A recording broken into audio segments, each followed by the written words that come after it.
Alright, Central Texas sports fans, thanks for joining us for another American-Statesman webcast. Rick, it's game ball time. Who's your first game ball going to go to? My first game ball is going to John Henderson, the running back at Leander.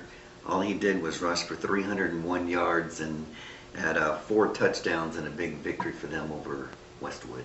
I'm actually going to kind of follow your lead. I'm going to go with another running back who ran for 301 yards and 4 touchdowns. Euron Spears, I hope I pronounced that correctly, over at Vandergrift had those exact same numbers. Vandergrift beat Rouse 31-29 on the last-second field goal, and actually Vandergrift, a first-year varsity program, is actually still mathematically alive for a playoff spot. They still have a lot of work to do this week against Marble Falls, but if it wasn't for Mr. Spears, they would be just playing this last week for fun, but now they have actually something to play for. I think they have to win by 17, if I'm not mistaken. Very tall order. Very tall. Second game ball. It's going to go to Cody Smith. He may be flying under the radar as far as Austin football fans are concerned because he plays for Johnson City.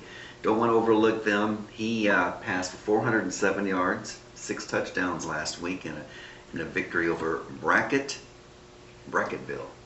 Or Brackettville, I'm not sure which one it is, but one of those bracket schools. That's amazing. Yeah, he actually met him before the season started. He said that he hopes to play college football for an Ivy League school, and if he keeps posting numbers like that, I think that he can probably smart kid. Probably make it happen. My second game ball is going to go to a kid named Jackson Shabhut. Hope I pronounced that correctly. He's a sophomore out at Hayes. Against Canyon, he ran for 134 yards, 2 touchdowns, only touched the ball 9 times, but had 2 very long runs.